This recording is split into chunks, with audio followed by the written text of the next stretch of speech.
ओम शांति 19/3/2024 प्रातः मुरली। ओम शांति बाप दादा मधुबन।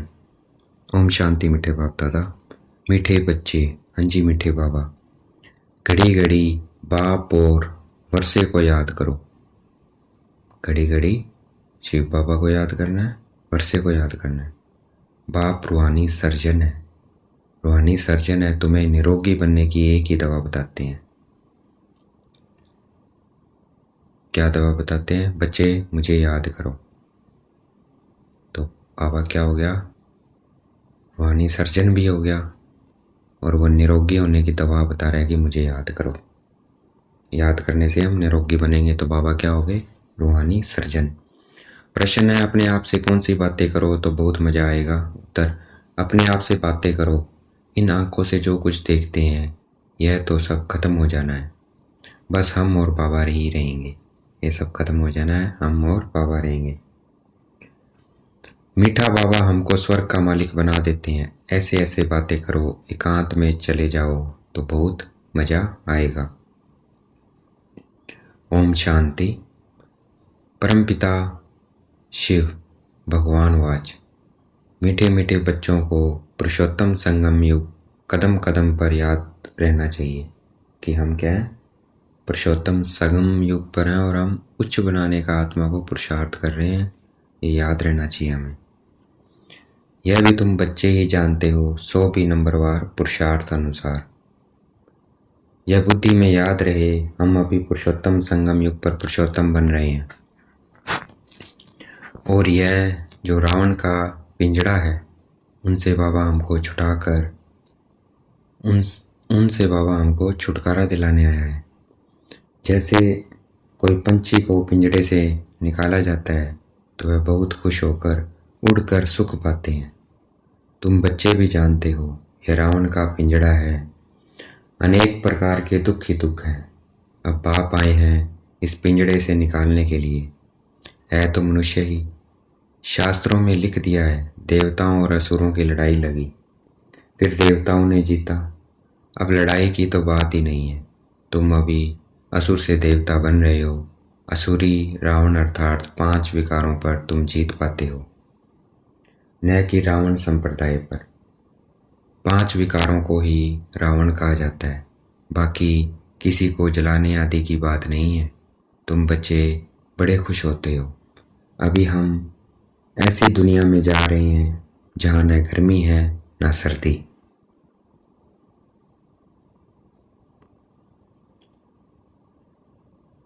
हम ऐसी दुनिया में जा रहे हैं जहाँ न गर्मी है न सर्दी, सदैव बसंत ऋतु ही रहती है।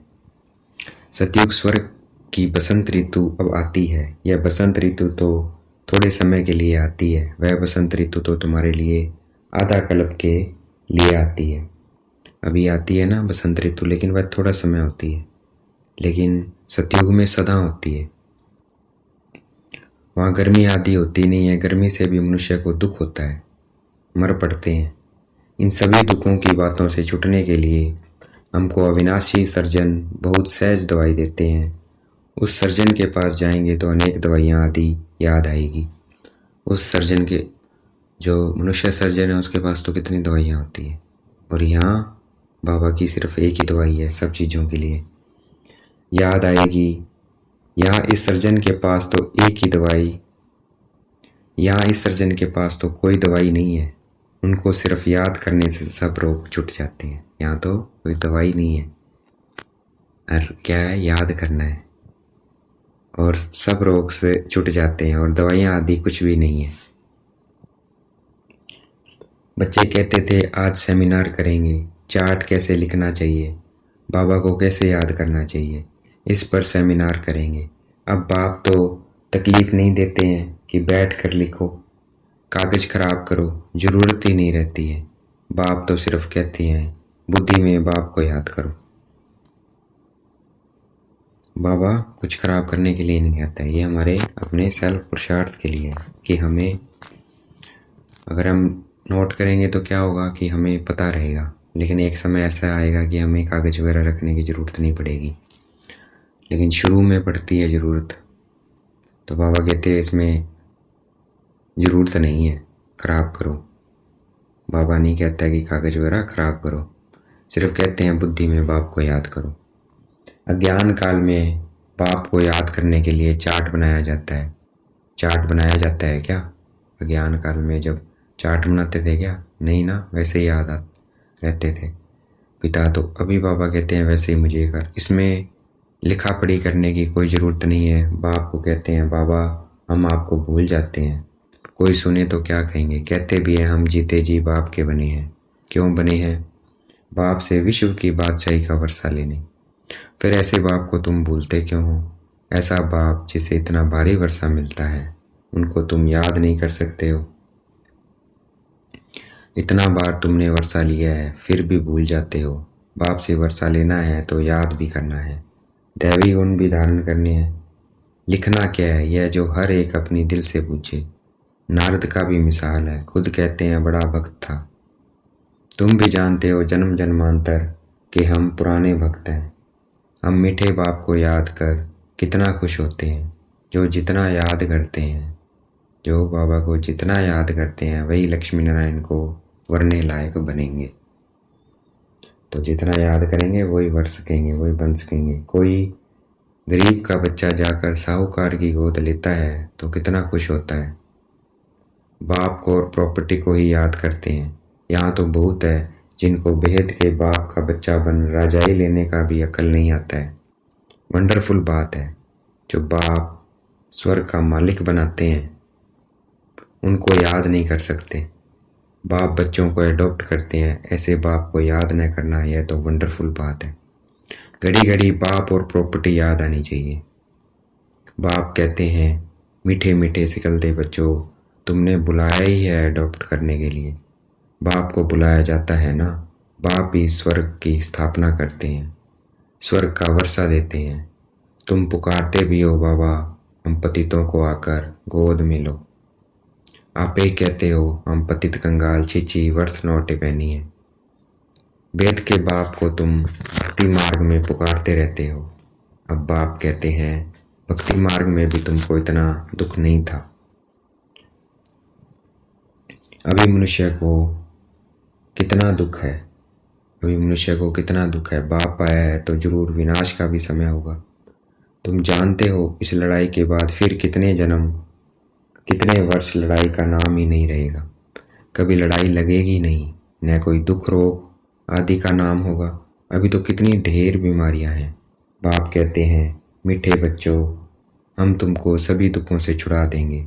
तुम याद ही करते हो हे भगवान, आकर दुख हरो सुख शांति दो। ये दो चीज़ें हर एक मांगते हैं। यहाँ है अशांति। शांति के लिए जो राय देते हैं उन्हों को प्राइज मिलती रहती है। बेचारों को मालूम ही नहीं है कि शांति किसको कहा जाता है। शांति तो मीठे बाप के सिवाय और कोई द्वारा मिल न सके। कितनी तुम मेहनत करते हो समझाने की, फिर भी समझते ही नहीं है। तुम गवर्नमेंट को भी लिख सकते हो, मुफ्त क्यों पैसे बर्बाद करते हो। शांति का सागर तो एक ही बाप है, वही विश्व में शांति स्थापन करते हैं। गवर्नमेंट के हेड्स को अच्छे अच्छे कागज़ पर रॉयल्टी से चिट्ठी लिखनी चाहिए। कोई अच्छा कागज़ देखकर समझते हैं कि शायद ये किसी बड़े आदमी की चिट्ठी है। बोलो विश्व में शांति जो तुम कहते हो आगे कब हुई है जो फिर उस प्रकार मिले। जरूर कभी मिली होगी, तुमको मालूम है।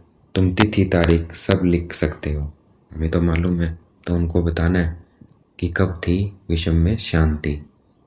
बाप ने आकर विश्व में शांति सुख स्थापन किया था इसी समय 5000 साल पहले। वह सतयुग का समय था। यह लक्ष्मी नारायण है डायनेस्टी की निशानी। लक्ष्मी नारायण निशानी है कि इनके समय में क्या थी, विश्व में शांति थी और जो भगवान ने स्थापन की थी। ब्रह्मा और तुम ब्राह्मणों के पाठ का किसी को पता नहीं है। ब्रह्मा बाबा और हम ब्राह्मणों के पाठ का दुनिया में किसी को नहीं पता है। मुख्य पाठ तो ब्रह्मा का है ना, वही रथ बनते हैं जिस रथ द्वारा बाप इतना कार्य करते हैं। नाम ही है पद्मा पदम भाग्यशाली रथ। विचार करो कैसे किसी को समझाएं। मनुष्य को कितना नशा है। अब तुमको बाप का ही परिचय देना है। ज्ञान तो है ही सिर्फ ज्ञान सागर बाप के पास। वह जब आए तब आकर दे, तब तक ज्ञान तो कोई दे न सके। भक्ति तो सब भक्त करते ही रहते हैं, ज्ञान एक ही बाप देते हैं। ज्ञान का स्थायी पुस्तक कोई बनता नहीं है। ज्ञान तो कानों से ही सुना होता है। यह किताब आदि जो तुम रखते हो यह सब टेम्परेरी है, यह भी सब खत्म हो जाएंगे। तुम नोट्स लिखते हो यह भी खत्म हो जाने हैं, यह सिर्फ अपने पुरुषार्थ के लिए है। बाप कहते हैं टॉपिक्स की लिस्ट बनाओ तो याद आएगा, परंतु यह तो जानते हो यह पुस्तक आदि कुछ भी नहीं रहेंगे। तुम्हारी बुद्धि में सिर्फ याद ही चल पड़ेगी, यह कुछ भी नहीं रहना है, याद रहेगी। आत्मा बिल्कुल बाप जैसा भरपूर हो जाती है। बाकी जो भी पुरानी चीज़ें इन आंखों से देखते हो वह भी खत्म हो जाएगी। पिछाड़ी में कुछ भी रहना नहीं है। क्या रहेगा? मैं आत्मा बिंदी बाबा बिंदी। तो देखना है अपने को आत्मा बिंदी और बाबा को देखना है, यही रहेगा अंत में। बाप अविनाशी सर्जन है, आत्मा भी अविनाशी है। एक शरीर छोड़ दूसरा लेती है। दिन प्रतिदिन जो भी शरीर मिलता है छीछी ही मिलता है। अभी तुम बच्चे जानते हो हम श्रेष्ठाचारी बन रहे हैं, बाप ही बनाते हैं। अभी हम क्या बन रहे हैं? श्रेष्ठाचारी बन रहे हैं। कौन बना सकता है? भगवान बना सकता है बस, जो बना रहे हैं। साधु संत आदि थोड़ी बनाते हैं, वो नहीं बना सकते हैं, भगवान ही बना सकता है। बाप तुमको श्रेष्ठाचारी बनाते हैं। बाबा कहते हैं मीठे बच्चे, मैं तुम्हें अपने नैनों पर बिठा कर ले जाऊंगा। आत्मा भी यहाँ नैनों पर बैठती है। बाप कहते हैं ये आत्माएं तुम सबको निहाल कर ले जाऊंगा। बाकी थोड़ा समय अब मेहनत करो, अपनी दिल से पूछो मैं स्वीट बाबा को कितना याद करता हूँ। हीर रांझा का विकार के लिए लव नहीं था, हीर रांझा के लिए विकार के लिए लव नहीं था, शारीरिक प्यार था। याद करते थे और सामने आ जाता था, दोनों आपस में मिल जाते थे। बाप कहते हैं तुम भी ऐसे बनो। वह है एक जन्म के आशिक, माशुक तुम हो जन्म जन्मांतर के। ये बातें इस समय ही होती है। आशिक माशुक का अक्षर भी स्वर्ग में नहीं है, वहाँ नहीं होता।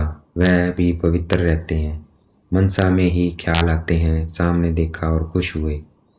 तुम बच्चों को देखने की तो कोई चीज़ नहीं है इस समय।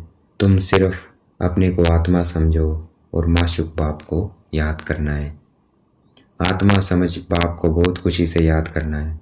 बाप समझाते रहते हैं भक्ति मार्ग में तुम ऐसे आशिक थे, माशुक पर कुर्बान जाते थे। बाप आएंगे तो हे माशुक हम तुम पर वारी जाएंगे। अब माशुक आया हुआ है सबको गोरा बनाने, जो जैसा है ऐसा बनाने की कोशिश करते हैं। तुम गोरा बनते हो तो शरीर भी गोरा बनेगा। आत्मा में ही खाद पड़ती है। अब तुम मुझे याद करो तो खाद निकल जाएगी। यहाँ तुम बच्चे आते हो, एकांत बहुत अच्छी है। पादरी लोग भी पैदल करते हैं, एकदम साइलेंस में रहते हैं। माला हाथ में रहती है, कोई को देखते भी नहीं है, धीरे धीरे चलते जाते हैं। वो लोग क्राइस्ट को याद करते रहेंगे, बाप को तो जानते ही नहीं है। मेरे लिए तो कह देते हैं नाम रूप से न्यारा है। अब बिंदी है तो देखेंगे क्या, बिंदी को कैसे याद करें? किसी को पता नहीं है। तुमको अभी मालूम पड़ा है तो तुम यहाँ आते हो। मधुबन का तो गायन है, यह है सच्चा सच्चा मधुबन। मधुबन का इतना गायन क्यों है? इस सच्चे सच्चे मधुबन माउंट आबू के कारण। जहाँ तुम आते हो जितना हो सके तुम एकांत में याद में रहो। जिसको भी देखो, किसी को भी देखो नहीं। ऊपर छतें तो पड़ी है, बाबा की याद में सवेरे छत पर चले जाओ, बड़ा मज़ा आएगा। कोशिश करो रात को 1-2 बजे जागने की। तुम नींद को जीतने वाले मशहूर हो। रात को जल्दी सो जाओ, फिर 1-2 बजे उठकर छत पर एकांत में याद की यात्रा करते रहो। बहुत जमा करना है। बाप को याद करते बाप की महिमा करने लग जाओ। आपस में भी यही राय करते रहो, बाबा कितना मीठा है। उनको याद करने से ही पाप कटेंगे। यहाँ बहुत जमा कर सकते हैं, यह चांस भी यहाँ अच्छा मिलता है। घर में तो तुम कर नहीं सकेंगी, फुर्सत ही कहाँ रहती है। दुनिया का वाइब्रेशन वातावरण बहुत ख़राब रहता है, वहाँ इतनी याद की यात्रा नहीं होगी।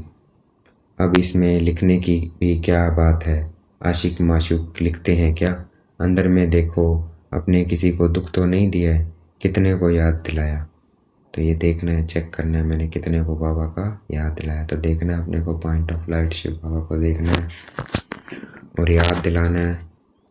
यहाँ हम आते हैं जमा करने, तो यहाँ कोशिश करो, ऊपर छतों पर एकांत में जाकर बैठो, खजाना जमा करो, यह समय है ही जमा करने का। 7 रोज 5 रोज आते हो, मुरली सुनकर जाएं एकांत में बैठो। यहाँ तो घर में बैठे हो, कहाँ मधुबन में। बाप को याद करो तो कुछ तुम्हारा जमा हो जाए। बहुत माताएं बांधेलियाँ हैं, याद करती है शिव बाबा, बंधन से छुड़ाओ। शिव बाबा बंधन से छुड़ाओ। विकार के लिए कितना मारते हैं, खेल दिखाया है ना द्रौपदी के चीर हरे। तुम सब द्रौपदियाँ हो ना, तो बाप को याद करते रहना है। अगर कोई परेशान करता है तो किसको याद करना है, बाबा को, विकार के लिए। सब द्रौपदियाँ हो ना, तो बाप को याद करते रहना है। बाबा युक्ति तो बहुत बतलाते हैं, इसमें स्नान आदि की भी बात नहीं रहती है। हाँ, पखाना अर्थात अगर टॉयलेट में जाना हो तो स्नान जरूरी है। अगर टॉयलेट करके आए हो, लैट्रिन करके आए हो, तो स्नान करना है। मनुष्य तो स्नान के समय में किसी देवता या भगवान को याद करते हैं। मुख्य बात है ही याद करना है। ज्ञान तो बहुत मिला हुआ है, 84 के चक्कर का ज्ञान है। अपने अंदर में बैठ कर देखो, अपने से पूछो, ऐसे मीठे मीठे बाबा जो हमको स्वर्ग का मालिक बनाते हैं, उनको सारे दिन में कितना याद किया। मन भागता तो नहीं है, चेक करना है। कहाँ भागेगा, दुनिया तो है नहीं, यह सब खत्म हो जाना है। तो उसको समझाना है, अभी कहाँ भाग रहा है, ये खत्म होने वाला है सब। हम और बाबा ही रहने वाले हैं, तो जो रहने वाला है उसको याद करना है। आत्मा रहेगी, बाबा रहेगा। ऐसे ऐसे अंदर में बातें करो तो फिर बहुत मज़ा आएगा। यहाँ जो भी आते हैं वह बहुत पुराने भक्त हैं, जो नहीं आते हैं वह समझो कि आजकल के भक्त हैं। जो पुराने भक्त हैं वो आते हैं, वह देरी से आएंगे, और जो अभी के हैं वो देरी से आएंगे। शुरू से भक्ति करने वाले जरूर बाप से वर्षा पाने आएंगे। यह गुप्त मेहनत है, जो धारणा नहीं करते हैं उनसे कुछ भी मेहनत होती नहीं है। यहाँ तुम आते ही हो, रिफ्रेश होंगे। अपने से मेहनत करो, 1 हफ्ते में तुम इतना माल इकट्ठा कर सकते हो जो वहाँ 12 मास में नहीं, है ना, इतना इकट्ठा कर सकते हैं। यहाँ 7 रोज में सारी कसर निकाल सकते हो। बाबा राय देते हैं मधुबन में, क्योंकि वहाँ का वायुमंडल इतना पावरफुल है। तो बाबा कहते हैं यहाँ तुम 7 दिन में सारी कसर निकाल सकते हो। बाबा राय देते हैं। अच्छा, देखेंगे बाप दादा हमें याद प्यार दे रहे हैं। मीठे मीठे सिखलते बच्चों प्रति माता पिता बाप दादा का याद प्यार। गुड मॉर्निंग रूहानी बाप की, रूहानी बच्चों को नमस्ते। अब हमें भी बाप दादा को याद प्यार देना है। हम रूहानी बच्चों की, रूहानी बाप दादा को दिलवा जान शिकवा प्रेम से बेहद का याद प्यार और नमस्ते। धारणा के लिए मुख्य सार है, एकांत में बैठ बाप को याद कर, कमाई जमा करनी है। अपने अंदर चेक करना है, याद के समय मन भागता तो नहीं है। हम कितना समय स्वीट बाप को याद करते हैं।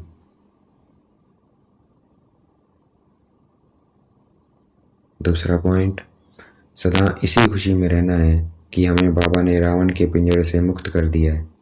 अभी हम ऐसी दुनिया में जा रहे हैं जहाँ ना गर्मी है ना सर्दी है, जहाँ सदा ही बसंत ऋतु है। वरदान है, देखना है बाप दादा ने मस्तक पे हाथ रखा और वरदान दे रहे हैं, मेरे को तेरे में परिवर्तन कर। जो कुछ है बाबा का है, दोस्त हैं बाबा के हैं, परिवार है बाबा का है, पड़ोसी है बाबा के हैं, सब तेरा। मेरे को तेरे में परिवर्तन कर, बेफिक्र बादशाह बनने वाले, खुशी के खजाने से भरपूर भव। भाई बाबा तेरा है, तुझे संभालना है और बेफिक्र बादशाह बन के खुशी में रहना है। और बाबा को याद करना है, अपने को आत्मा देखना है। जिस बच्चे ने सब कुछ तेरा किया वही बेफिक्र रहते हैं। मेरा कुछ नहीं है, सब तेरा। जब ऐसा परिवर्तन करते हो तब बेफिक्र बन जाते हो। जीवन में हर एक बेफिक्र रहना चाहता है, जहाँ फिक्र नहीं वहाँ सदा खुशी होगी। तो तेरा कहने से, बेफिक्र बनने से खुशी के खजाने से भरपूर हो जाते हैं। आप बेफिक्र बादशाहों के पास अनगिनत अकूट अविनाशी खजाने हैं जो सतयुग में भी नहीं होंगे। तो इतने हमारे पास इस वक्त खजाने हैं। स्लोगन है, खजानों को सेवा में लगाना अर्थात जमा का खाता बढ़ाना। तो ये जो खजाने मिले हैं बाबा से, शांति का, ज्ञान का, पवित्रता का, अष्ट शक्तियाँ, जो भी खजाने मिले हैं वो सब क्या हमें बांटने हैं, उनको कार्य में लगाना है, सेवा में लगाना है। तो जमा का खाता और बढ़ता जाएगा। अच्छा, ओम शांति। शुक्रिया मीठे बाबा, शुक्रिया।